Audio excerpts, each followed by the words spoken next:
Hi, good evening, everybody. My name is Kim Jurgensen. I'm from the Faculty of Commerce, Law and Management at Wits University. I'm passing on apologies this evening from Professor Imran Valodia, the Dean of the Faculty, who has just had some personal crisis. I think it had something to do with water and something I don't know. But he has sent his apologies and best wishes for a good event this evening. I'd like to welcome everybody to this event. We've got astronomical numbers. There's been a really, really great response. We see it as a very integral part of the university's mandate to have these public discussions. And we think, especially with the events that happened last week, you know, every South African's got an opinion. And we've brought together a panel of absolute brilliant experts, top-notch in their fields, who are going to share their expertise and their opinions with us. And hopefully we can further the debate and start making some sense out of everything that's happened in the last week and the weeks leading up to that. As always, we're absolutely delighted to partner with the wonderful Stephen Grootes. It's really great to have these partnerships. And Stephen's going to be leading us through as the moderator this evening. So I'm not going to take up any more time, just to welcome you and just to remind you that we're going to use the Q&A section just to look at any questions. So if you have any questions, please post them in the Q&A. And we're trending under the hashtag Unrest SA. And if you could tag Wits CLM, that would be great. So welcome to panelists, welcome Stephen, and welcome to all our guests. We're really looking forward to a great discussion this evening. Over to you, Stephen. Thank you. Kim, thank you very much. Good evening. It's a cold night across most of the country. Wandile Sihlobo is an agricultural economist. He doesn't care. He just wants to know how much rain you have where you are at the moment. We're also not going to ask if you are wearing a blanket, David Everatt. You are absolutely allowed to. If you aren't, then I'm afraid you're making a mistake. And if you have electricity, congratulations. I wonder what that's like. There is obviously going to be an important and I think hopefully insightful conversation around the causes of last week's violence. I think what went wrong aptly sums it up. We're joined tonight by Adele Kirsten. You'll know her. She has been someone who's been part of a social justice act. She's been part of social justice activism for nearly 40 years, perhaps for the moment known mostly for running Gun Free SA, but also has been involved in issues towards peace for a long, long time in our society. Ziyanda Stuurman is a political science and security studies graduate, policy manager at the Abdul Latif Jamil Poverty Action Lab at the University of Cape Town. We'll ask her questions tonight around poverty, unemployment, and the fertile ground which the violence last week found. Wandile Sihlobo is an agricultural economist. He's at Agbiz. We'll ask him about food prices. We'll ask him about disruptions to the supply chain. And perhaps one of the more interesting questions that came out of the lockdown, which is why, if agricultural prices, if there was so much rain last year, and he thinks this year, why did food prices seem to go up anyway? What does that tell us about the market? And what is the outlook for agriculture and perhaps solving one or two of the problems or a small part of the problem of youth unemployment? Professor David Everatt is a former head of school at the Wits School of Governance. He currently leads the Urban Health Demographic Surveillance Site across Gauteng. He's played a long role in the establishment of our democracy as well. So obviously, if we look at what happened last week with the violence, the looting across KwaZulu-Natal and Gauteng, there's several points that I think are worth just starting off with. And I would start off by making, I think, this point, and this is my personal view, I can't speak for anyone else. It seems to me that we don't yet know exactly what happened last week. We don't know what led to the violence. We don't know who actually instigated it rather than inciting it. The reason I say this is that it would seem to me that if we don't actually know what happened, it's going to be very difficult to try and work out the right course of action. Also, if we're actually divided on what happened, can we as a society, already one of the most divided and the most unequal in the world, can we really actually determine a course of action if we cannot agree on what caused it? Some of the ructions still continue. The situation in Phoenix is still really not resolved. We still don't know what happened. And we still don't know exactly who did what last week. Right, enough from me. Adele Kirsten, I'll come to you now, and I'd like to ask you to unmute yourself. And I'll start, I suppose, by asking the question, it's a journalist question, I'm afraid. What do we know about what happened? Do we actually know enough yet about what led to last week's violence? Good evening, everyone. And Stephen, thanks for that great introduction into what I'm wanting to talk about this evening. I think you're clear that we don't know exactly what's happened. And I think I'm sorry, Adele, I'm just going to ask you to turn up the volume if you can, or unplug your earphones and just speak without them, and I think we might hear you clearer. We heard you very clearly. Okay, can you hear me clearly now? That's much better. Thank you. Thank you. Yes. Well, sorry about that. Yes. So I think that's a great introduction to try and step back, because I think what we've seen is that we've really slipped into quite set narratives. And so I think certainly from my understanding is to take a step back and to try and look at the data and the information and saying, what is it telling us about what happened over the last 10 days and what is ongoing? And so my inputs this evening are really, they're exploratory, they're tentative, based on the information that we have available and really looking at it carefully and paying attention to it.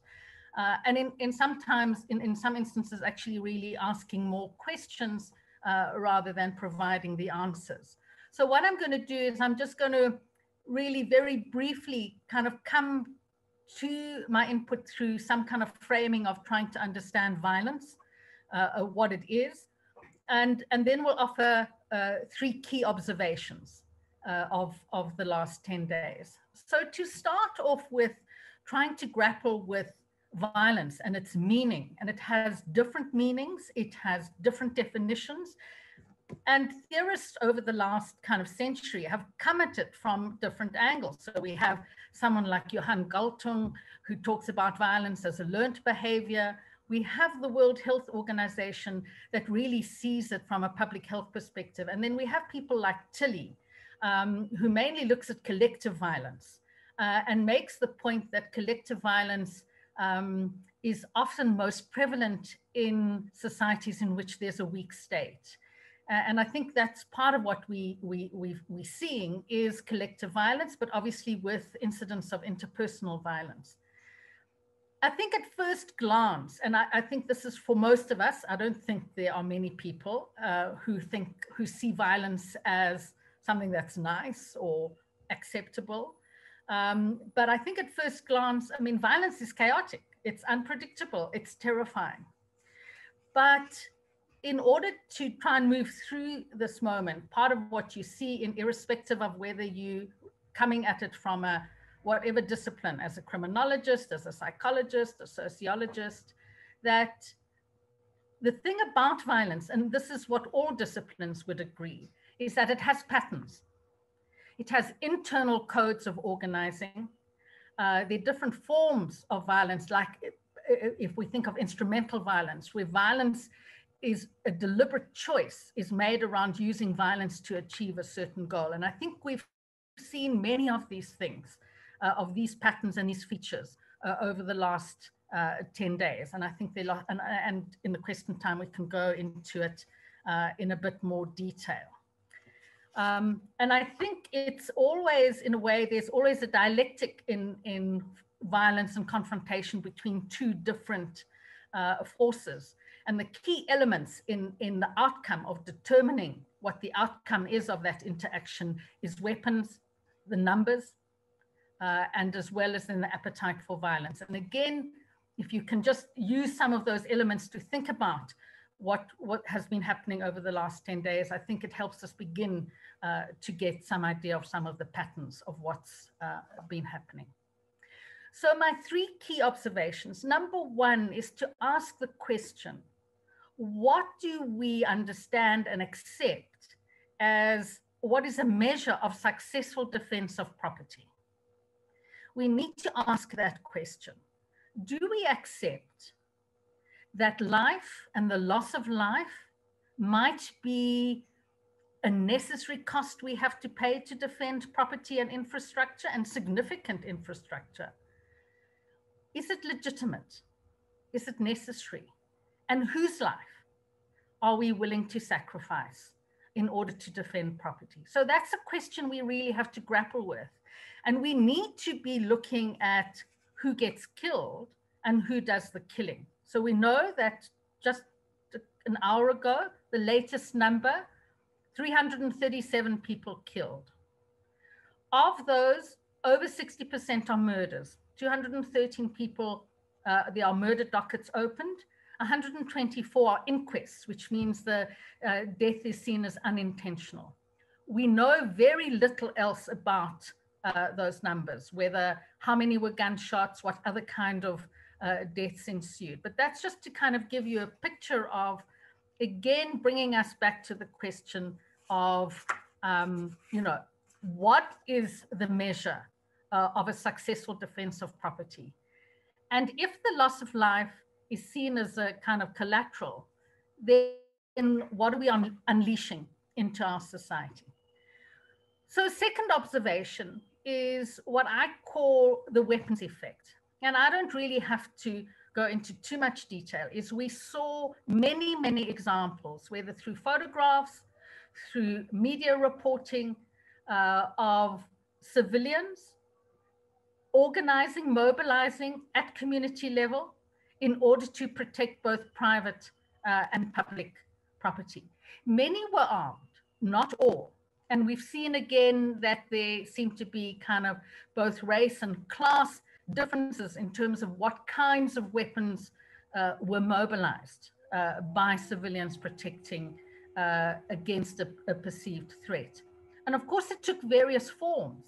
We have examples. I mean, Yeovil was one. We know the Glenwood example where civilians were working with SAPS and under the instruction of SAPS. In other instances, there was no collaboration with SAPS. It was people acting just within the community. And then, of course, there were several examples of nonviolent resistance, where people use some of the same mobilizing tactics of getting people together to protect malls. We saw that in Bertram's, what's called natural surveillance with the grannies of Bertram's. We saw that in examples in Mpumalanga. What we did see as well is that in some instances, the presence of armed groups act as a deterrent.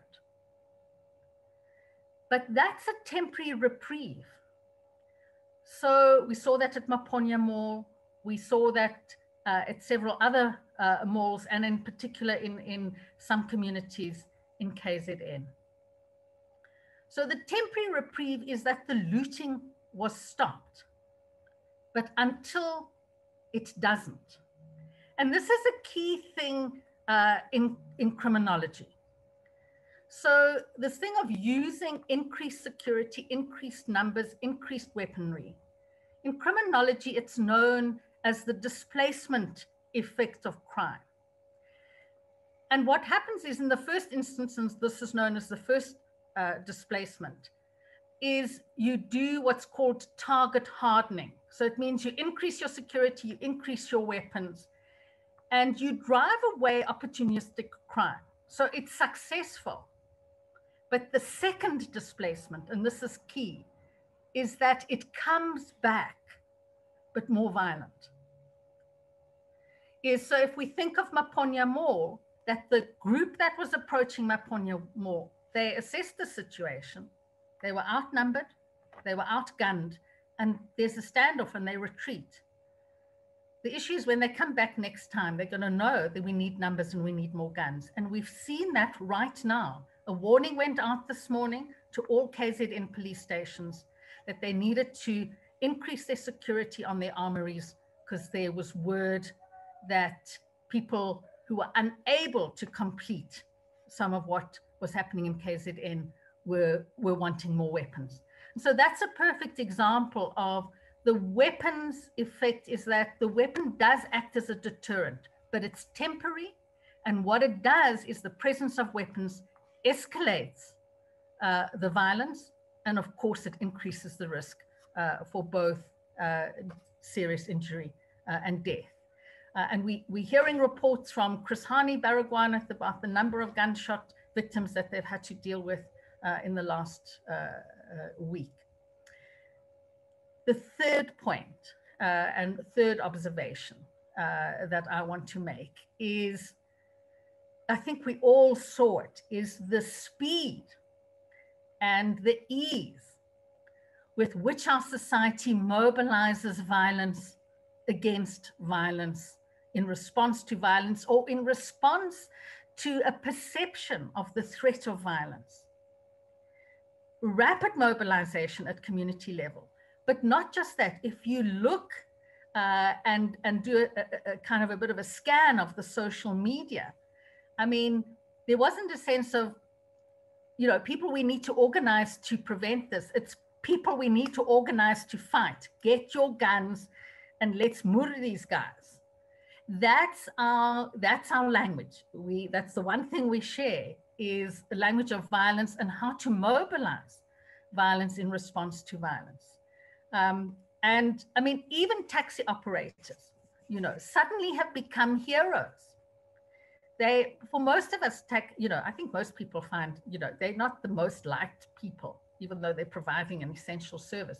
But suddenly you look at the Sunday Times joining the ranks of heroes. Okay. We know that taxi drivers often have illegal guns, but it's suddenly okay to mobilize the illegal guns to protect our property. But, you know, don't use illegal guns to come and rob us. So there's this real kind of contradiction about how we mobilize for the use of guns and for what purpose. And in the end, with 337 people dead, the majority of them murdered. So the question, I guess the final in terms of our ability to mobilize violence is this the kind of society we want? Are we not able to mobilize earlier on holding our state to account on poor policing and weak policing, and to mobilize around a basic income grant? Because those are some of the two key kind of elements we need, that if that was in place, we wouldn't have been seeing some of what we saw over the last 10 days.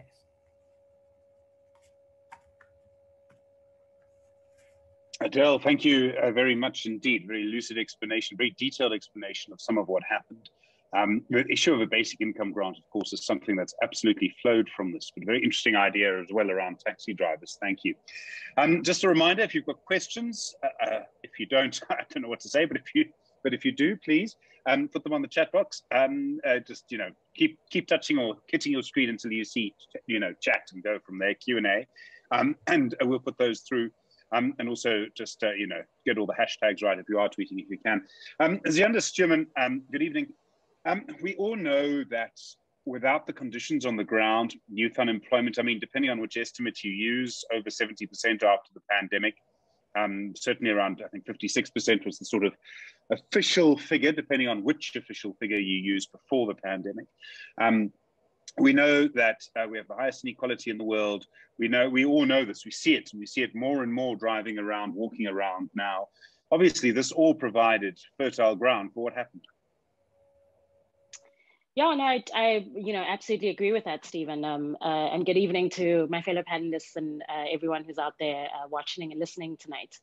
I think that so much of you know, what happened over the last couple of days was not only sort of a decade in the making in terms of you know, the lost decade of economic growth, particularly in South Africa due to, you know, President Zuma's or former President Zuma's tenure and state capture, but also really just speaks to the way that our society is built. It's still very, very close to you know, what apartheid designed in terms of a society and an economy with a permanent underclass. And particularly a class of people who feel that they, you know, get up and work every day if they're lucky enough to even have a job, but are completely disenfranchised from the future of the economy and therefore feel disconnected from the future of the country. And it's really, really dangerous to have a large group of people who feel that way, because at any given moment, you know, they can assess their lives and assess the country and really kind of ask themselves, what do I have to lose? What do I have to lose if I engage in violence? What do I have to lose if I, you know, sort of go after criminal endeavors? And that huge disconnect between those of us who feel incredibly invested in the country and, you know, want to move forward in certain ways, and those of us who feel like they've been left behind, you know, both by society, by the economy, and uncared for by government. You know, that was always going to be a tinderbox that just kind of needed the right spark. And I don't like using the analogy of a ticking time bomb. I very much feel like that's, you know, kind of self-contained, and we can look at a part of our country and say, you know, oh, they could go off at any moment in time. Because what that does is that it doesn't actually allow us as other citizens to ask, what are we doing to try and grow an economy, to try and create a society that brings in more people, that is more fair, that is more just, and really tries to sort of work forward from there. So I think that this moment was really that kind of rupture and the bubble burst for a lot of people who, you know, might have imagined that the country was fine, it could move forward. Eventually, some people would be, you know, lifted out of poverty, and we could kind of get somewhere. I mean, so I'm a young millennial, and I say all the time, I'm very tired of living through sort of world-changing events, whether it's 9/11 or any sort of other, you know, sort of mass global event. But I think what a moment that feels similar for me was really Fees Must Fall. That was also an enormous paradigm shift in understanding that, you know, there was essentially a social contract or a promise made, particularly to young people, that education would be your way out of poverty. And that, you know, really sort of turned out not to be true for quite a few people who, for whatever reason, can't finish their education and are saddled with debt. And that made us all in the country rethink and relook at, you know, what higher education is, the purpose that it serves, and who it serves and who it leaves behind. And I think those are the exact same questions we need to be asking ourselves now in the aftermath of the unrest. Who does our country serve? Who does it leave behind? Who does it harm? And who does it essentially benefit?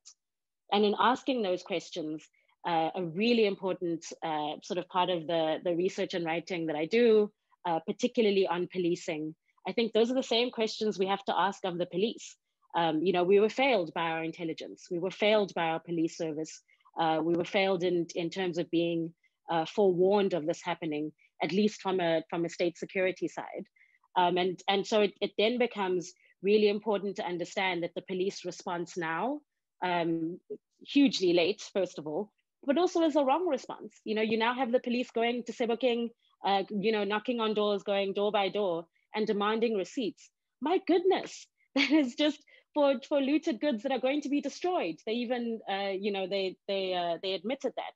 So again, it's about asking, does that police service, are they making us safer? Were they, you know, in their failure to act beforehand to stop a lot of this unrest, is what they're doing now going to help us in any way, shape, or forward going forward?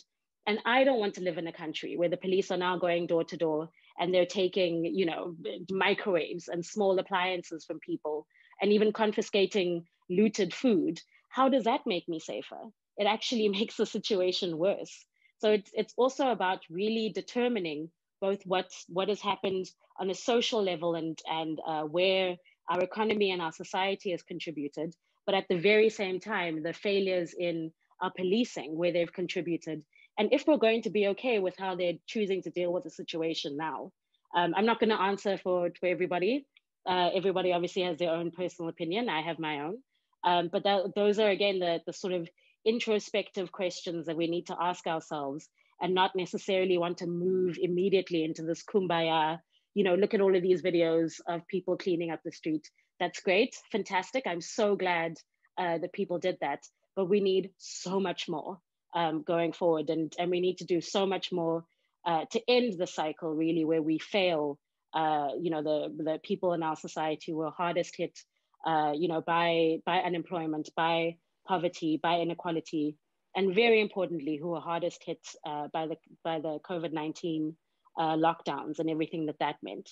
So, you know, if I were to have a sort of overarching message, I think for what I was saying, or what I'm trying to say, is that so many of our problems in South Africa are not new. They were there during the Zuma years. They've been there during the 2.5 years we've had of Ramaphoria to a certain extent. And if we're not really going to strike at the heart of what causes this social unrest that lies there in wait, for instigators, from a certain faction of the ANC or from another part of or nefarious part of our society, then those triggers are going to stay there, and they can be weaponized and triggered and instigated by someone else too. Ziyanda, can I pick up on something you said? I was struck by what you said about how the definition of a ticking time bomb, that description is so wrong. And I think that's really interesting. I don't know if you would have seen it. Johnny Steinberg wrote a piece in Business Day last week in which he used the phrase, and I'm paraphrasing, but my memory of it is that he said, in the white nightmare that a sort of violence by Black people would come to the suburbs came true for the first time. He spoke about the sort of 300-year-old nightmare of white people. I thought that was really interesting because what it points to is a final understanding, perhaps, that this is one country with one group of people rather than sort of white on enclaves. And I use that phrase sort of politically and as a sort of identifier. I don't know if you have any view on that, the final realization that actually this is one country and that we're all in it together. And that goes into an argument about the value of a basic income grant might lie more in its universality. In other words, everyone gets it than in anything else. I mean, I don't know if you have a sort of view, hearing this for the first time. Yeah, no, and I think I would definitely agree with Steinberg's sort of characterization of exactly that. I think that so much of our lives are kind of organized around this fear of each other, that we're not just sort of strangers to each other, but that we're dangerous strangers. And that's why we have this gargantuan private security industry, right? And that's why we, constantly looking at our society, much of what Adele was saying, of mobilizing around violence and of having this very deep and intimate understanding of violence, that we're, that we say all the time, the police should have been doing more. They should have been doing X, they should have been doing Y. We should give them more money. What does that solve? What does that actually, sort of mean in a country that's as unequal as ours, to say, yes, let's arm the police. Yes, let's arm private security. Because what that is about really is about building those walls and saying that we're not one South Africa, that I have my version of South Africa that I'm happy with. And these become sort of very rude awakenings from that kind of fantasy, of being closed off from the rest of the country. Thank you. Wandile Sihlobo, you sort of know when you see him that you're going to talk about food and farms and probably rainfall. Wandile, I'd like to put a few things to you. Obviously, there were concerns last week. I think those concerns have gone to an extent of disruptions to food supply chains. Also, food prices. I mean, we know that it seems that there's been quite high food price inflation over the last few months. I mean, the people on the panel know far better than I, but I mean, there's a lot of history about revolution in food prices. What is your sort of outlook for the next little while? Yeah, good evening to the colleagues that are joining us online. Stephen, I think I want to pick firstly on what happened in the food supply, what caused some of the fears that we had about the whole food discussion last week. Because I think this all began from after the president's address on July 12th, when he warned of the number of risks, and he said one of those could be the food security stuff. And I think maybe that might not have been a good way of phrasing it, because I think generally the key point to understand is that when it comes to these issues around food, South Africa is generally a food secure country at a national level. So we don't hear a lot about discussion about threats of running out of food and stuff like that. And I think that's what made a number of people to be a bit more nervous when they hear a lot about this stuff. And obviously, Stephen, when one talks about food security in our perspective, it's always you're looking at a range of issues. You're not just looking at availability and accessibility, but you're also looking at affordability, which I think links back to a number of points that came out of Zia's input, and also around nutrition stability and all of those things. But I think at the heart of last week, the key challenge that we observed briefly was around the closures of the major entrants like N2, N3. That's an important corridor for movement of products, not only to KZN, but also some of the things that we do import for our side. And I think that temporary closure was one of the major things that was a big worry. But also I think KZN being a little bit unstable was important, was an important issue to observe for those in food industry. Because I mean, we have a large part of our sugar that is there. We have milk, we have poultry, those are some of the products. But I think importantly, one of the things that many people in Central South Africa were gonna feel if that unrest had been prolonged for longer was even on basic things like bread, because the major yeast that is used in South Africa is actually over there in Durban. We don't have any major yeast plants in Central South Africa. So it was those little things that were causing a bit of concerns. Because I think it's important to gain understanding that when you're thinking about food industry in general, there is really no province in South Africa that you would say it is an anchor of the country's food. If there's an unrest in one province, it could jeopardize the whole country. If one would want then to categorize this, I think such provinces that could be a heart of our food system will be Gauteng, Mpumalanga, Free State, and to an extent Limpopo. I would say that's where, if you were to think about it in that particular way. But food production in general in KZN, it isn't a key issue, but rather the corridors. But I think in the wake of that, you saw already, obviously, those fears that were displayed in the media, social media, and in the space. And I think the government's reaction on that was, while at the start it might have made people uneasy to say, okay, the government is also panicking about this issue, maybe it is a reality. But I think even that panic helped in a sense that there was a meeting that was held on a Thursday morning around about 8 or so with some of the ministers and the captains of the food industry. And I think after that meeting, there were 4 broad things that came out of it. The folks there decided to say, look, concentrated efforts on opening up this N2, N3, concentrated effort in ensuring that the security in the bakeries, in the mills, and all of the basic food supply processing plants, and that was deployed, and the state worked with private sector to make sure that that security was there by end of Thursday. And the other remarkable progress that I saw, and even efficiency, if one could use that, was actually from the DTI, because now there was a view to say, look, suspend competition policy so that those that are packaging and processing food can share information. 2 hours later, after those decisions were made, that was already in place, and that helped a lot. And also increased security at the port of Durban.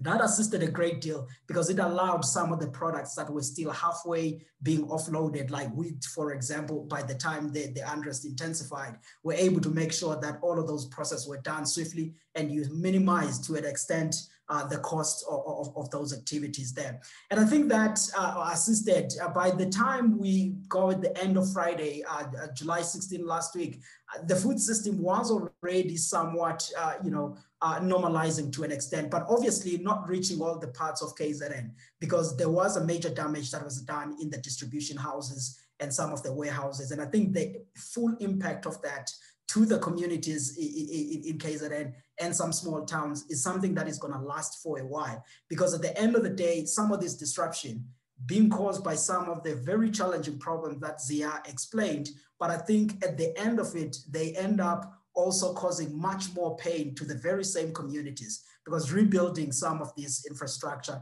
and the investments that is needed and the decisions that are yet to be made by businesses, if they will go through with rebuilding some, those are some of the things that will have economic impact in those communities in KZN. But I would say the food system of the country in general, Stephen, it's pretty much more now fully normalized to an extent. And I guess the key thing really that we need to deal with when we emerge from this crisis, building on both points came up from Adele as well as Ziyanda, is to say, how do we address unemployment? How do we deal with the inequality? And how do we ensure that the levels of investments that are required for economic growth come through in the economy? And I think those are the fundamental questions. And obviously dealing, because even the basic income grant that you are raising, it needs to be funded somewhere. Where is the money going to come from? Those are the big questions that I think at the end, we will have to address all of those.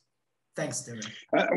Sure, thank you. Wandile, just before you go to the fridge, I presume, I did just want to ask, so it's tempting, I think, in some ways, to sort of say, well, there was a spike in food prices and that caused the violence, right? Was there anything like that? I mean, it's useful to have the data. What we do know is that there was a dramatic drop in income over the last year because of COVID and the pandemic and the lockdown. Was there anything in the shorter term in terms of food prices that could be seen in any way to provoke this? I'm trying to sort of get it out of the argument, if you see what I mean? Yeah, the answer there, Stephen, is no, because if you look at the food price inflation in South Africa long term, we spent the pandemic with food price inflation of averaging around about 4.8%. We are used to having, when we are in drought periods, 10.8% or so of the rate which prices are rising. So this was not an issue of just this moment. And I think that it's more what maybe the professor will speak about, David, and also some of the points that Zia spoke about more fundamentally. But in the food system, that was definitely not emerging from there, because even the food price that people maybe talk about now, you know, looking forward on what the food industry is going to be, people will actually be seeing food price inflation softening for the next couple of months. That's what we're looking at now. So there is no risk in as far as food prices, and even the past few months, we're not really at a crucial levels that we haven't seen before. Wandile Sihlobo, thanks very much. Professor David Everatt, I mean, there's obviously an awful lot of politics and governance that goes into all of this.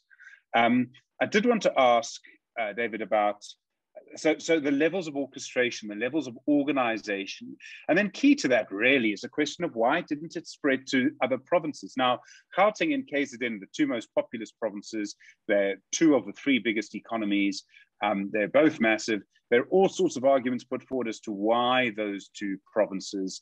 I think some things people want to talk about, some things people don't want to talk about. I think some things people are scared of talking about. But I do want to ask, you know, the level of orchestration of this and why didn't it spread? What does that tell us that it didn't spread? I mean, all good questions. So let me start with what I think from a position of reasonable ignorance happened. Which can I apologize to people in the chat, because there are so many comments coming through that it's really difficult to keep up.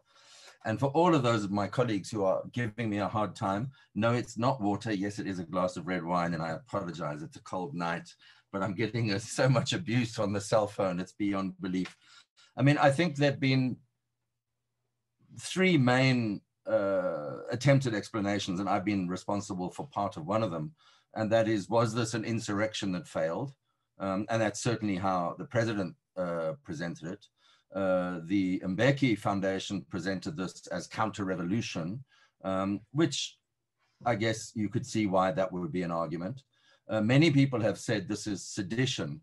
Now, of those, only sedition exists in the penal code.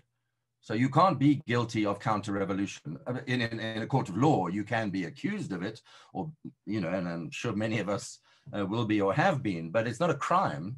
And neither, oddly, in South Africa is insurrection. But sedition is, and sedition is ironically described in the shorter Oxford as a violent strife between two factions.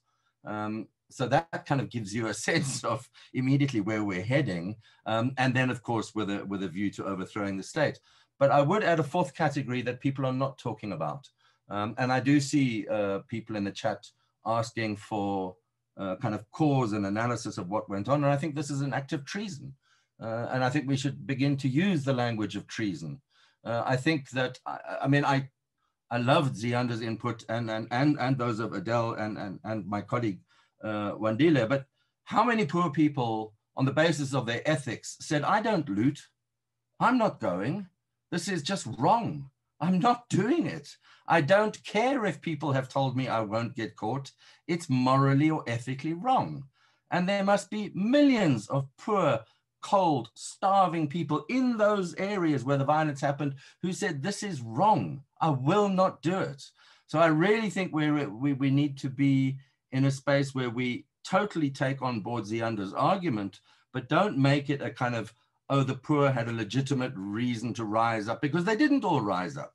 Many are guided by very strong senses of ethics and so on, and deliberately did not do so, and then became the guards of the malls once it became safe to do so. So I think we need, I'm not in any way disputing Ziyanda's argument, because I think it's spot on, but I think it's nuanced.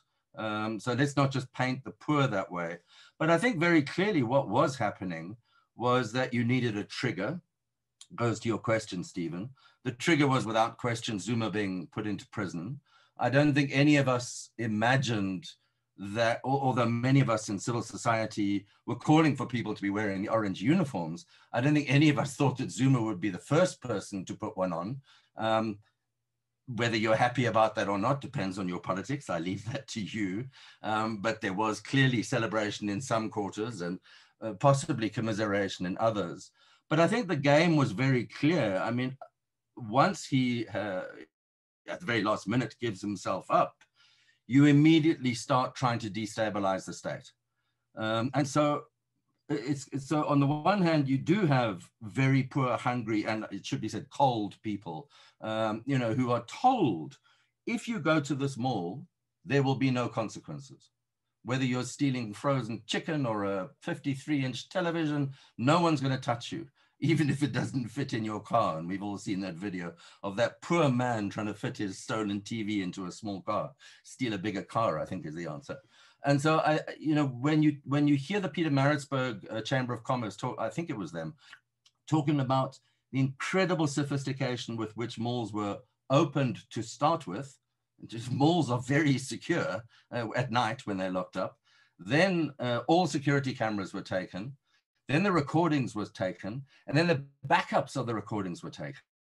Now, this means someone very sophisticated is playing this game because they know exactly where to go in order to hide their footprint, in order to then go for the high profile, I mean, the high cost items. Let the poor be your kind of smokescreen. Look at all these terrible people running around stealing, you know, food and whatever it is that they're stealing. Well, on the other end, you've got some very sophisticated syndicates robbing malls absolutely blind, particularly, and this would be Adele's point, of weapons and ammunition.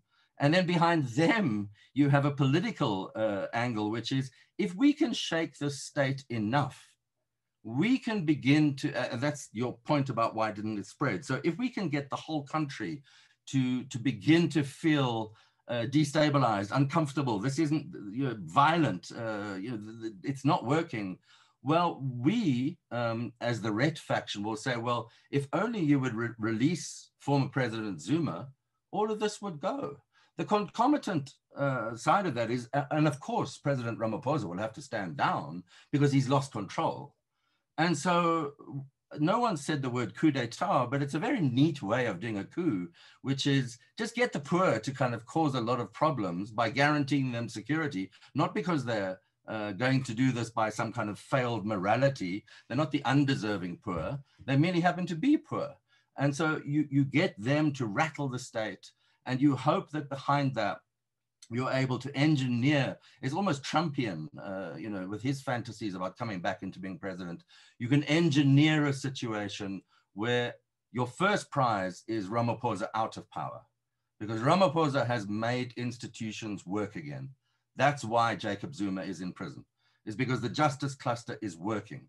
I totally agree with everyone who has said the security cluster completely missing in action. But we wouldn't be here if the justice cluster was not working and Jacob Zuma was not in prison. So let's just accept that the state is slowly getting its act together. We'd all want it to be faster. We'd all want it to be better. We'd always want it to be perfect. It's not, but it is working.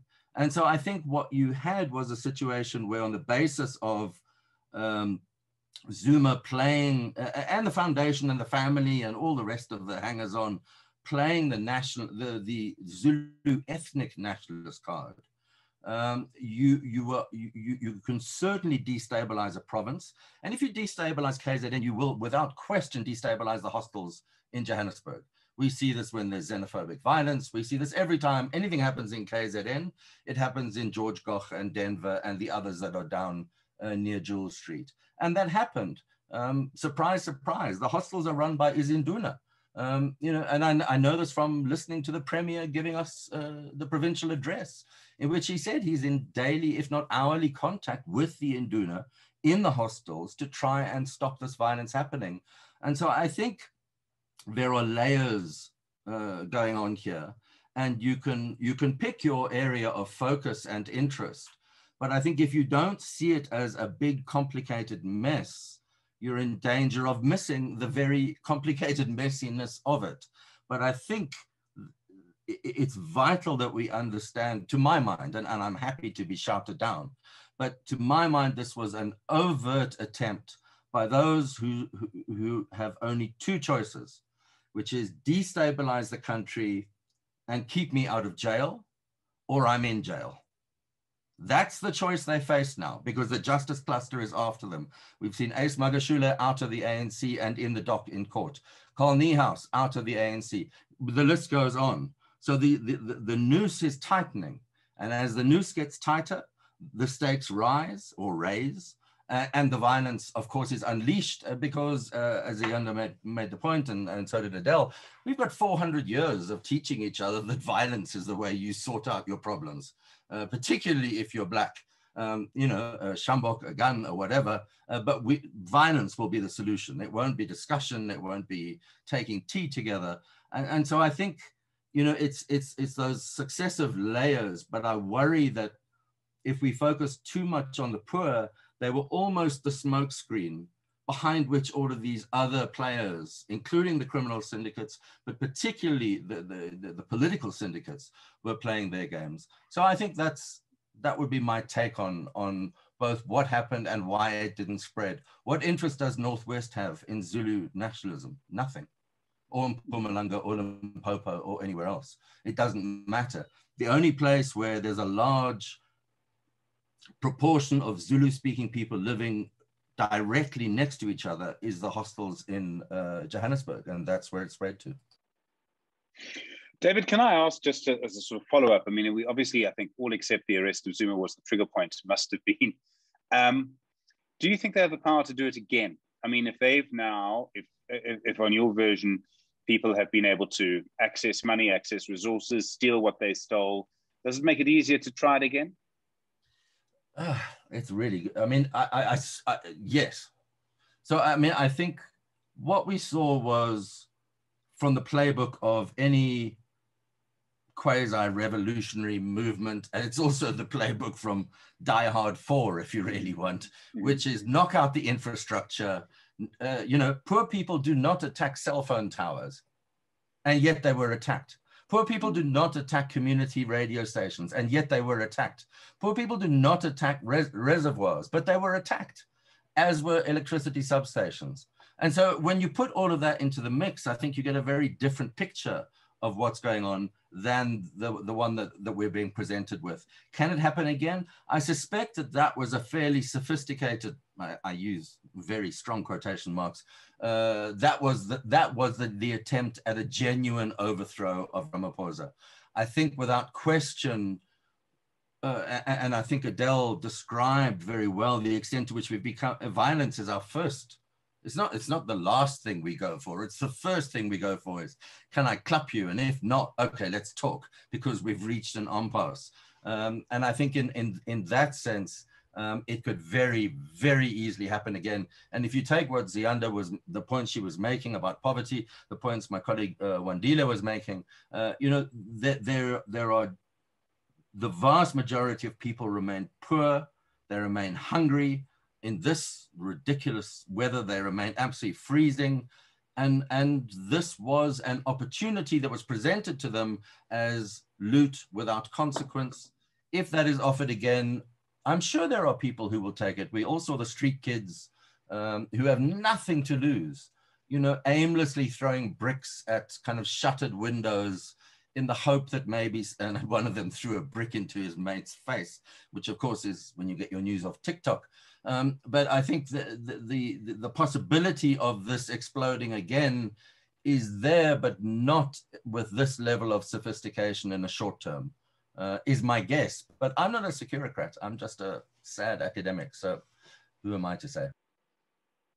David, Everatt, thanks very much indeed. All right, we've got tons of questions, loads of questions actually coming through on the chat box. When I look down, I'm looking at my phone because they're being sent to me there, but please sending them through on the Q&A session. There are obviously huge conversations around so many things. So Takani asks, is this discussion all aimed at focusing on the livelihoods and mindsets of those who looted? Is it purely focused on the cost to society? Society has cushioned colonialism into its moral fiber. It's not possible to adequately weigh the cost to society without trying to understand the impacts of years of oppression and our subpar attempts at bridging the gap. I think Ziyanda Stuurman, if I may sort of put some of that to you. in a way, from the 1990s, we had this aspiration of what we wanted the country to be. We know that it is nothing like that. There are lots of reasons why it's not like that.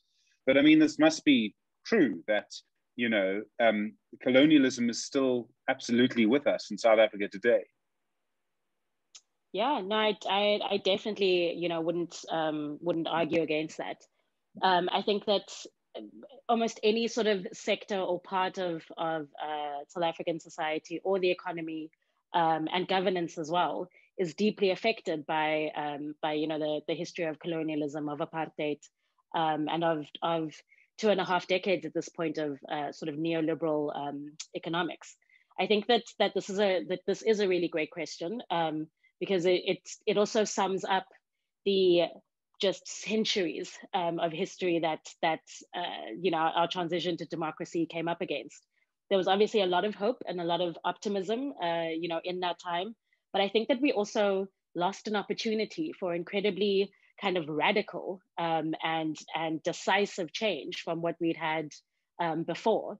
And that's, that question, I can imagine, sort of gets the hairs up on some people's necks. But if you think about just how radical, the inequality of this country was as we were coming out of centuries again of colonialism and colonial exploitation and apartheid, the answer to that had to be just as radical, just as intense and excavating, so much of the violence and the racism and the exploitation that existed in our society. I think we largely failed to do that then in the sort of late 90s going into the 2000s, and we're still seeing the ripple effects of not properly being able to build a South Africa and build a South African economy, again, that doesn't lock people out of it or depend on the sort of huge exploited class of people sort of just under the surface. There, thank you. Adele, I think I'll put this to you, but this comes from Anonymous. I'm always a bit nervous about asking questions of people who are anonymous. Just go onto Twitter under the fake avatar like the rest of us. You say, in the past, foreign nationals' shops were looted and burned down, and we've seen this happen so many times. However, the reaction of authorities was light, to say the least. Were looters of foreign-owned shops ever arrested and prosecuted? And I think this is a really interesting question, because could that explain partly what happened last week, if there's a culture of impunity? And I mean, at the very beginning of last week, it seemed, and I mean, by the very beginning, I mean sort of 10 days ago now, it seemed that there were one or two resonances with the anti-foreign national violence, the xenophobic violence that we've seen. And then it changed. But the point of impunity, that this kind of violence, looting of shops has happened, hasn't been punished. Did that play a role in this, do you think, Adele? I think, Stephen, I guess to say two things is to look at the issue of xenophobic attacks. In a research project that I helped direct 10 years ago, it's called The Smoke That Calls, and it looked at insurgent citizenship and community protest. In fact, and it was 7 communities across Gauteng and Mpumalanga, and there's a different story there, that for many of the young protests in particular, in fact, the reason we called the research project The Smoke That Calls was it was a direct quote from one of the young protesters who said, "The Premier will know that we are calling him by the smoke. So if we burn a library, etc., that's when premiers come. That's when they take notice." And the reason I'm raising this is because the other comment was, if we loot a foreign national's shop, they also come. And so there was the sense of grievance, not only of the narrative that foreign nationals have taken our job, but if we want SAPS and our provincial government to pay attention to us, we need to torch or loot a shop owned by a foreign national. So that's another way in and another experience of people in communities. I mean, in terms of impunity, we know, I mean, it's like, to the highest office in the land, right down, that our criminal justice system is weak. And even though I know David said that if it's still functioning because Zuma is in jail, but I think it's a sense that it is implemented and used differently depending on who you are. And again, for many people who are poor, marginalized, excluded from our society at so many levels, they are also excluded from getting justice through effective policing and through bringing people. I mean, you hear so many stories of communities talking about someone being arrested and 2 days later they out on bail. And of course, what we're dealing with here is the rule of law, is that if you don't have sufficient evidence against someone, you need to release them. But it's about a really weak criminal justice system on the ground for most of us, I think, for regular people. Goes back once again, I think, to the opening statement. I forget who made it. That a weak state, you have higher levels of violence in a weak state. Adele, it might have been you, or Ziyanda, it might have been you. I'm not sure. The violence, it's yeah. I mean, it certainly makes sense. Marizia is asking, in line with Adele's comment about displacement. In other words, crime comes back but more violently, and I think he used the example of, people at a shopping center coming to loot it, seeing people there protecting it, so they come back with more people. The sort of second displacement, I think, was the way that you described it. I mean, how do we create a situation in which this dissipates?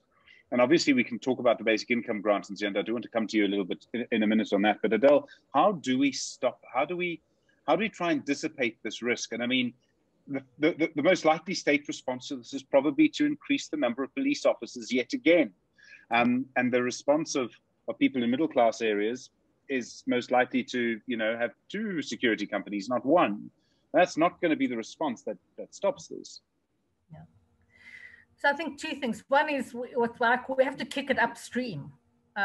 So in a country with, and I mean, a lot of people on the chat are talking about the kind of trio of poverty, unemployment, and inequality. These are deep underlying social problems in our society. If we don't deal with that, and we know these are long-term and they will take time to take effect, but that's why they are urgent. So we have to kick this can upstream. That these are absolutely essential issues to address. At the other level, the kind of systemic weaknesses within our security cluster, and in particular within SAPS. The issue isn't more money and more people. I know from the work that the ISS does is that we've got the resources. It's around understanding what the mandate is. And I know we like to go to training and all of that kind of stuff, but it's really about having a plan about how to do policing, and there isn't a plan. Tina Jumat-Peterson was, they did an oversight visit the portfolio committee 2 days ago in KZN.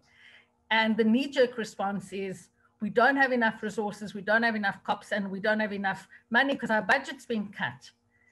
That is not true. And it's not a helpful response. And again, we know that turning the police around is a lot of work and long-term work, but unless we do those 2 things, we will continue because the same underlying conditions exist. Having said that, though, if we see of some of the response, which is about communities coming together to protect what they regard as their assets, are there things we can learn from that about communities working through CPFs, working with each other to safeguard communities? But at the moment, what we are seeing is the kind of unevenness of that, of really kind of class and race-based organizing.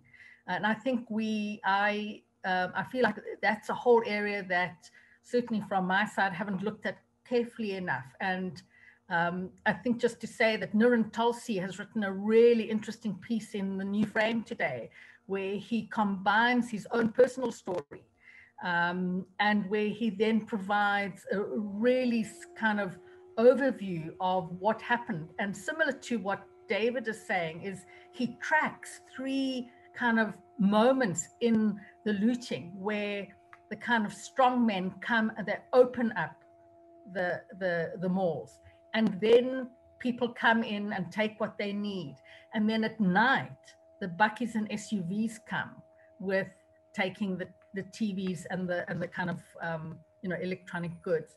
And so there are all these layers about, you know, who is involved in this and what is being facilitated. And so I think, and I guess this is one of the kind of narratives to challenge, is we're just calling this looters. Everyone is a looter. And there's no kind of, I guess, layering of what does that mean? And in a way, I guess from our perspective, it's a bit of an othering. And that othering means that looters can be shot and killed because actually they have, their life has less value than those of us trying to protect our property. Adele, thank you. Ziyanda, I want to put, I'm in 2 minds at the moment about a basic income grant and this violence. Let me just explain what I mean. Up until sort of this point, to a large extent, I've been following the debate around the basic income grant. It's been going on for 20 years at least. Recently sort of got new features related to COVID-19. Business Day, I think, said yesterday they expect a new grant from the president soon. And this is clearly a response to the violence because it wasn't on the agenda from what I could see, even though there was a little bit of pressure when we went back into lockdown level 4 for a new grant or for another TERS, but certainly something different. It seems the basic income grants is an idea whose time maybe in South Africa has finally come. And I sort of agree with the idea. I was talking to Isabel Fry, I think, on the radio yesterday. It's SAFM 104 to 107, 6 to 9 in the morning. And she was saying that there's a sort of universality to it that would include everyone in society. And I was very struck by that idea. I thought that was really interesting. I think for more privileged people, I suppose like myself, you know, the argument you could make to them is you're going to sleep better at night if you pay just a little bit more, and nothing is worth you know, a good night's sleep. You can't sort of value that. And I think that's partially true. But then I'm also struck with David Everatt's point tonight about how organized and orchestrated this was. And I don't know if we're up against that level of orchestration, would a basic income grant really stop what happened? And then I suppose the immediate response to my question, Ziyanda, might well be, but Stephen, we don't need to have violence to have a conversation around a basic income grant. We should have one anyway, perhaps. Anyway, your thoughts, Ziyanda Stuurman. Yeah, no, I agree with that. I think that there are important parallel questions or conversations to have and to be asking. I think that the ultimate value of a basic income grant really becomes about you know, understanding that obviously being alive costs money, right? That we, you know, live in a country again where people are very barely sort of holding on and being able to eke out a living in lots of informal ways and through other sort of state subsidies. But at the end of the day, it is really quite expensive just to sort of be alive. And then you add on top of that to try and care for a child or a family member, for example. And then you add on top of that trying to look for work, which is a job in and of itself and an expense in and of itself. So what helps with the basic income grant is, yes, on the sort of bigger philosophical scale, it is that universality and brings everybody into this idea of South Africa and of a caring society and government, but at the same time meets people's really basic needs that I think for too long have kind of, you know, politicians or whoever have said, well, people still find ways to make do. And I think that certainly a sort of a basic income grant would help in that way. I think it's also useful to think of a basic income grant as part of a suite deck of options. Again, this emerged during COVID-19, but the People's Coalition, which is a sort of group of civil society organizations, came together and they tried to cost various plans that would help. So a basic income grant was one of them. The other was a 100-day jobs guarantee. And that's, you know, about, again, trying to put people into productive work, whether it's large-scale infrastructure programs or other programs that are run by government, you know, early childhood development, et cetera, that then gives people work, gainful employment, and at the same time, you know, they're able to go home with something. similar to caregivers grants or caregiver top-up grants. Again, we had a country, and we have a country where a lot of people are sick even before COVID. And so that precludes quite a few people, particularly women, from being able to enter the job market, because they have to care for family members or children, et cetera, et cetera.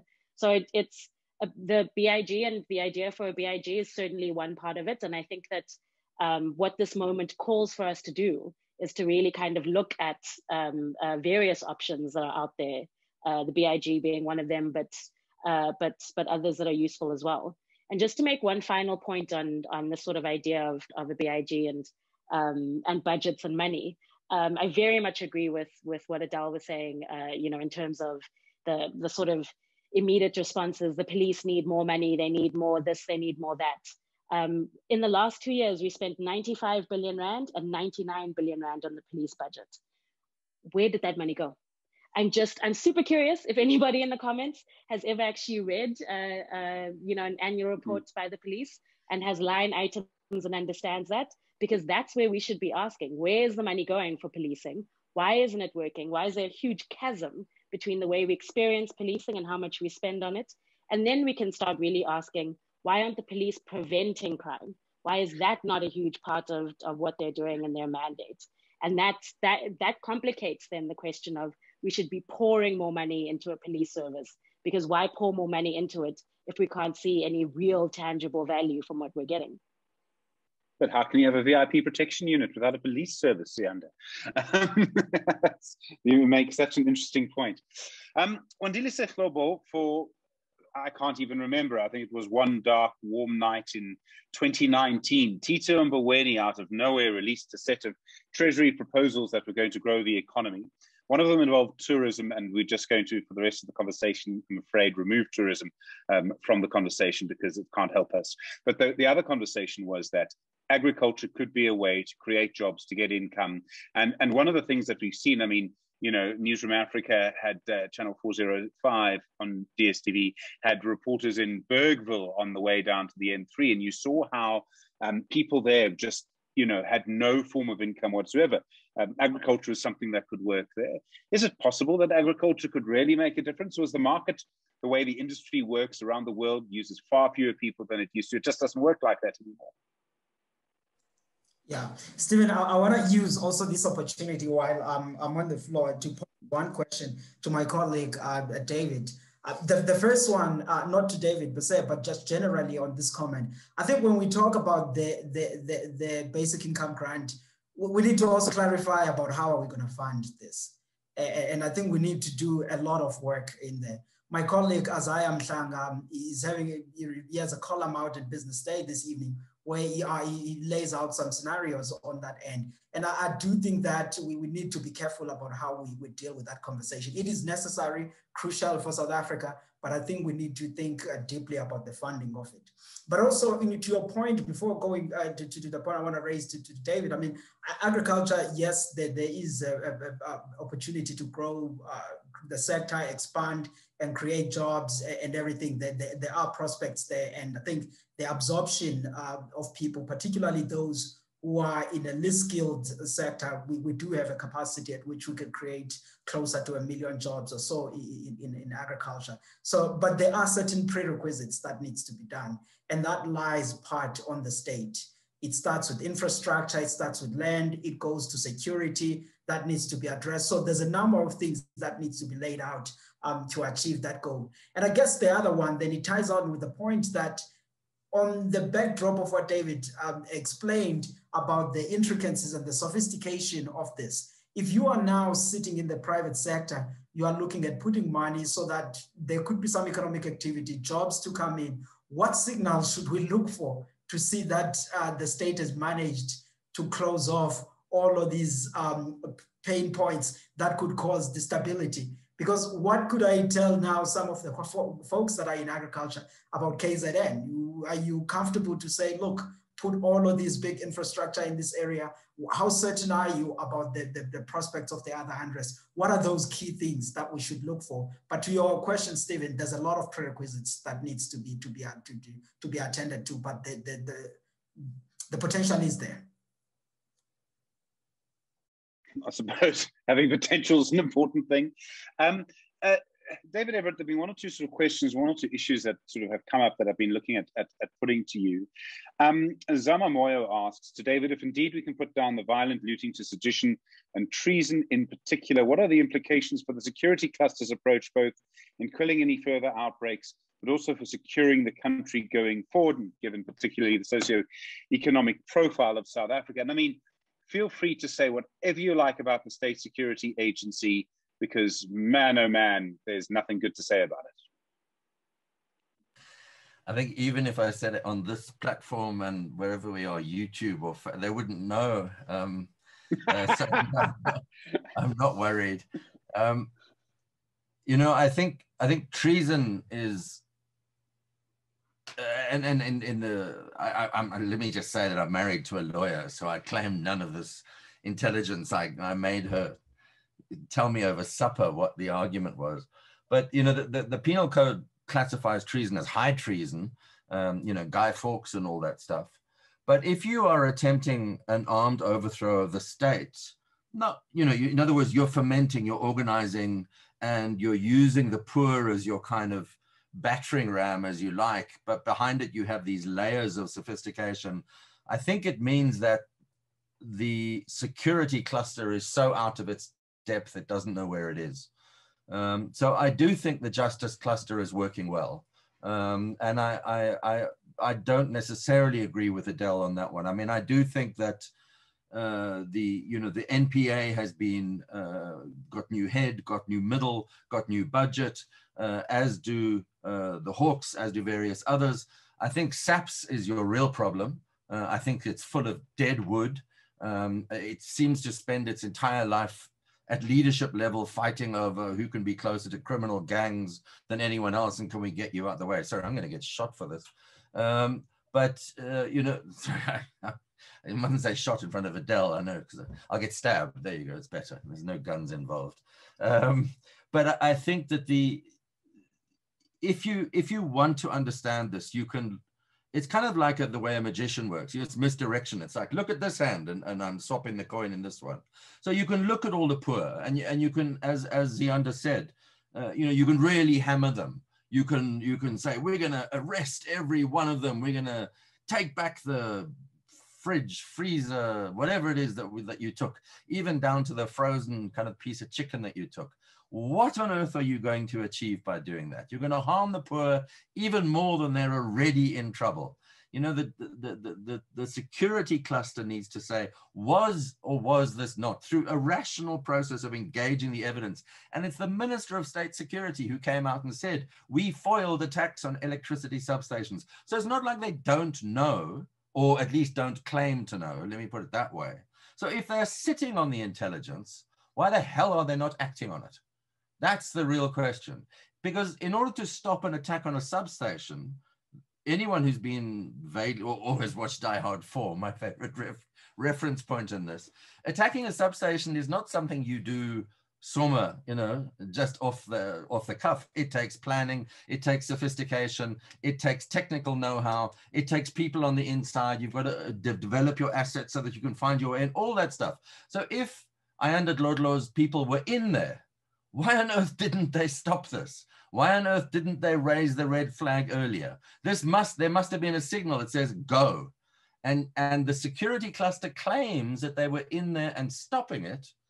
And yet they seem to be completely at sea when it says, why did it happen? How did it happen? Who's responsible? So we're told there are 12 instigators. Really? One of them's a DJ who handed himself over to the police, and they went, well, we don't really want you. Please, but we'll hold you because you might be a flight risk. I mean, come on. You know, so I think the danger of this, to get to the second part of your question, I hope, is that we are, the more we talk as a panel and people across the country about, you know, is it sedition, is it treason, is it this, is it insurrection, you begin to give the state a narrative on which they can use to hide their own mistakes and faults. So, oh, well, how are we supposed to know if there's a conspiracy? Because conspiracies obviously happen in the dark and we don't tell anyone about them. So it's not our fault that we didn't know. Ayanda Dlodlo's evidence notwithstanding, you know, how are we supposed to know about all of these things? Don't blame us. It was an attempt by those bad Zuma people to try and overthrow the state. And so while I do believe it was exactly that, that in no way lets the state off the hook for absolutely failing to know that it was happening, to predict it. I mean, they knew Zuma was either going to go or there was going to be warfare at Nkandla. There were only two ways out. They were both going to be violent. I mean, let's be frank, you know, that night that he was either going to hand himself over, in which case what we saw happened would happen, or he wouldn't, in which case it would all have happened around Nkandla. Don't forget, between 2000 and 2009, I think it was, the police reported that 20,000 weapons were stolen from different police stations. Arthur Fraser, when he was head of state security, admitted that a whole cache of weapons had vanished from the state security agency. We have a regiment that was trained in both China and Russia that has somehow been inveigled into the security forces and the state security agency without any vetting, without any application process. All happened under the Zuma regime. And so all I'm trying to do is say, in the same way as Pravin Gordhan, when he was talking about state capture, said, you know, join the dots. The big danger is you join the wrong dots and you end up in kind of cloud cuckoo land where you've got, you know, all sorts of conspiracy theories. But I think if you join some very simple dots, you end up in a situation where the state, particularly the security end of the state, failed lamentably. And that's because the state, I think, is at war with the state. And I think we treat the state as monolithic, and we're wrong in doing that. In the same way as Zuma is heavens, Ramaphosa is trying to transform parts of the state. He's succeeding, and he's facing enormous resistance from the same state that he's trying to transform. The same is true. I'm seeing the chat going on and on about the ANC. And I agree. This is an ANC fight that has spilled over into the state and now spilled over into our lives. And it all comes from the original definition of insurrection, which is faction fighting with an eye to ultimate victory through arms. And so I think in that way, we have to keep the state accountable. I mean, Adele talked a lot about the rule of law, but accountability is vital. And the game here is, if you destabilize the state, there's no real clear vision. Everything is kind of murky and in half light, and impunity thrives there. As soon as things are stable and settled and predictable, impunity has no place. And that's the game that's being played. And what's most important for us as citizens and residents, because many people live in South Africa who are not citizens, but have the right to be here. I see the xenophobic comments, xenophobia issues coming up in the chat.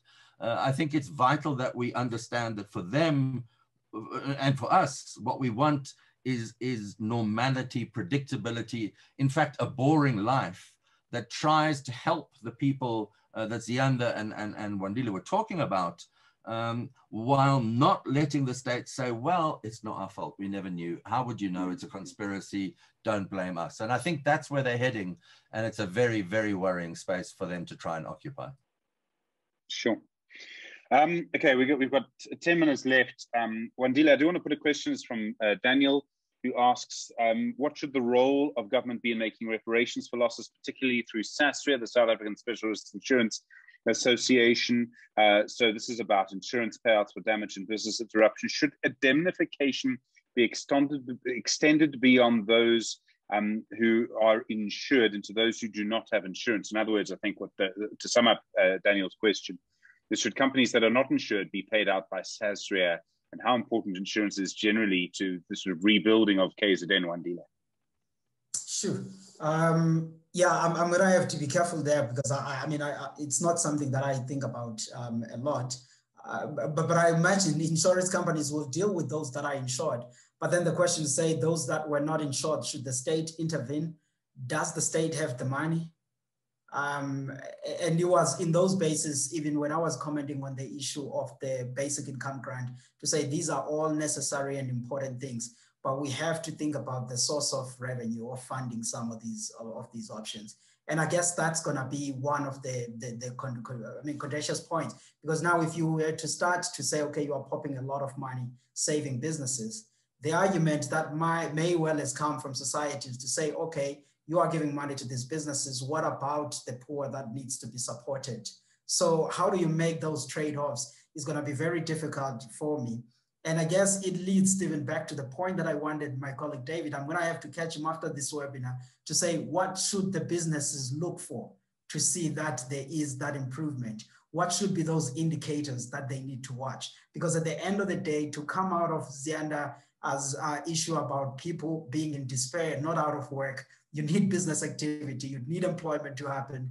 At a potential, it is there, but there's certain step and prerequisites, both by government and also by state, that needs to fall in place for all of that to happen. But to the question you had raised, I don't know if the state will really be able to pay and cover those business. I really don't.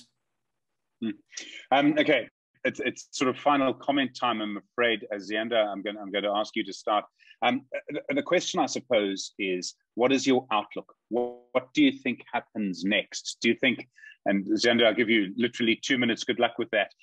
Do you think we're going to get a basic income grant? Do you think it'll make a difference? If we don't get a basic income grant with expectations now raised that we will get one, could that be another trigger event of some kind? Your thoughts? Yeah, so I think that we'll probably come close to a basic income grant. You know, again, this isn't the first time in very recent history that we've sort of spoken about this. Lindiwe Zulu, you know, Minister of Social Development, spoke about this about a year ago when the sort of COVID pandemic started. So I don't know what it will look like, because we also have a finance minister who is very committed to the project of austerity. So I'm not convinced that we're going to have, you know, a BIG in the way that civil society hopes for. You know, we might see some sort of extension of the social relief distress grant, the 350 Rand grant. But I'm not sure that, yeah, there's a sort of wide range of possibilities. If I'm sort of thinking of outlook, and this is where I'm going to step on David's toes ever so slightly, but if I'm looking at a sort of outlook or thinking about an outlook, I can't help but also think of recent ANC history, and this being in 2016, when Togo Didiza was parachuted in as a mayoral candidate for Tshwane, and we saw that city go up in flames, you know, because the faction of Sputle Ramaphosa rejected her candidacy. I'm very worried about what we're going to see in the run-up to the elections. They might happen in October, they might happen in February next year, but there's always incredible amounts of competition and competitiveness that come with those positions, because they do give access to public funds and a patronage network. You know, the sort of Ramaphosa supporters in that year were able to draw some sort of concessions, you know, in the sense that Ramaphosa became the leader of the opposition. And I wouldn't be surprised in Tshwane, I wouldn't be surprised if we saw something along those lines, maybe hyper-localized, but I wouldn't be surprised if we saw that factionalism spill out into the streets again. And that is worrying for me as a sort of short to medium term outlook. Adele, a final thought from you, if I may. Just, you know, the question, of course, comes around, if we don't strengthen the state, what we saw in Phoenix, the chances of that happening again will grow. Adele, I'm going to ask you to unmute yourself, I'm afraid. Sorry, thanks. There you are. So, I mean, I think it's not just a case of strengthening the state. I think it is also about strengthening kind of social relations between each other. I think we have high levels of distrust. So the sense that when someone is walking down the street or is coming in a car, and because of the context and high levels of crime, our first response is, this person is a danger to me, I need to defend, I need to fight back. So a kind of hyper-vigilance and hyper-alertness to respond in often aggressive ways. So it's about finding ways to rebuild trust with each other and within communities, not just across communities. I think the one thing that we could, or most of us, or many of us could get behind, is beginning to say, what is the kind of police that we want? There's a lot of work, someone like David Bruce has done a lot of work on the police we deserve. I mean, is there kind of a joint project that we can get together and say, this is the kind of police we want? We've seen it in Khayelitsha with the Khayelitsha Commission and the Social Justice Coalition. Is this something which we can mobilize each other together and develop some kind of plan of, this is the kind of police we want, this is the kind of police we deserve? Thank you. David Everatt, the short-term outlook for our politics. I mean, I've seen some people suggest that, you know, in a way this strengthens Ramaphosa. There's no way he can pardon Stuurman now, right? David Everatt? Sorry, Stephen, my Wi-Fi has been playing up. Could you repeat? So yeah, my question was short-term outlook for our politics. I mean, I've seen some people suggest that this strengthens Ramaphosa. There's no way that he could pardon Zuma now, that's for sure, I would think. God, you'd hope not. I mean, I know nothing about politics, and so I'm happy to speak from a position of profound ignorance.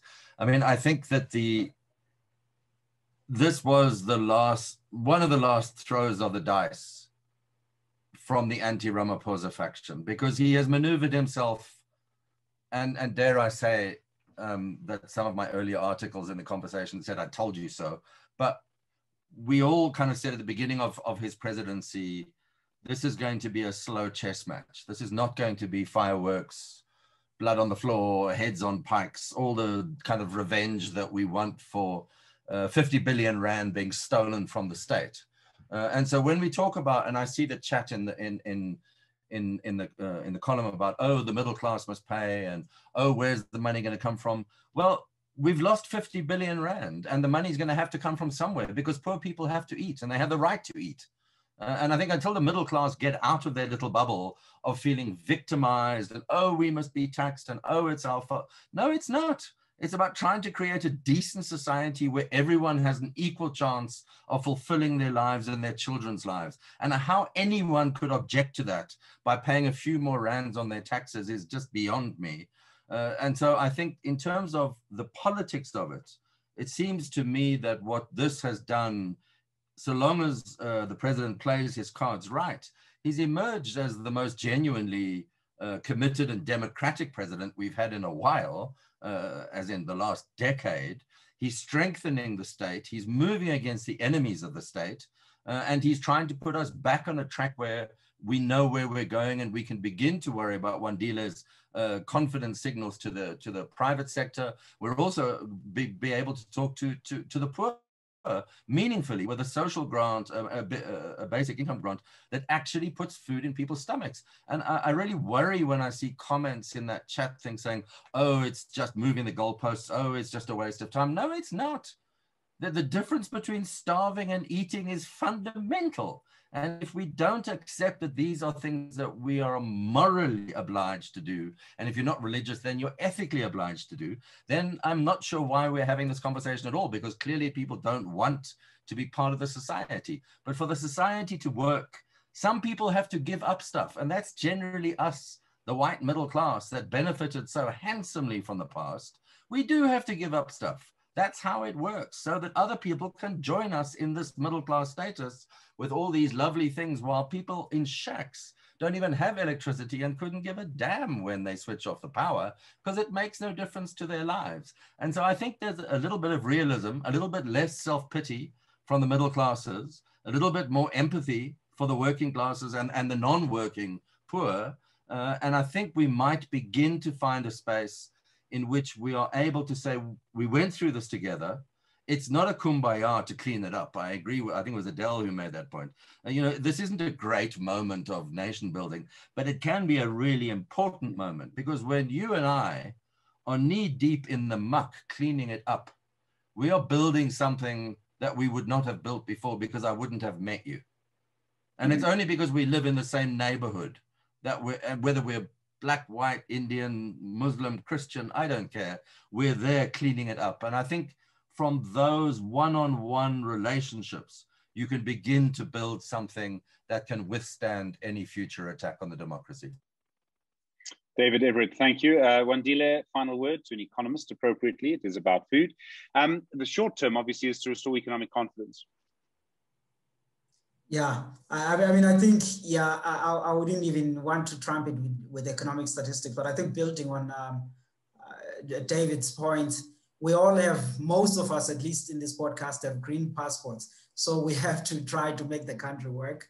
And I think that will need those relations that Adele was relating to, both of us, government, private sector, and as citizens, to working together to take what are the solutions. And I guess then those that are in economics, we have to be thinking deeply about the sources of growth and how in the near term we could be able to do that so that as many people as possible, regardless of the level of education, at least there could be a space for them to be absorbed in the labor market and begin to have some bit of hope. And I think through those efforts, we could be able to have some bit of stability. Let me stop there. Thanks. Wandile Sihlobo, agricultural economist at AgBriz. Thanks very much indeed. Ziyanda Stuurman, in looking at poverty, I really appreciate the time. Adele Kirsten, for your contribution. Thank you very much indeed. And Professor David Everatt, he's the head of the School of Governance. Thank you. And then Professor Imran Valodia and Kim Jurgensen, thank you very much indeed for arranging it. I really do appreciate that. I hope you enjoyed it. I'm afraid there's probably a lot more discussions about our future to come. I think we still need to find out a lot more about what actually happened to get to the bottom of it. And let's hope that stage 2 load shedding is the last that we have of it. I can't make any promises that it will be. You'll have to speak to my former friend, Supanati Manchancha. Try and stay warm and stay safe. Thanks very much indeed for watching. Good night.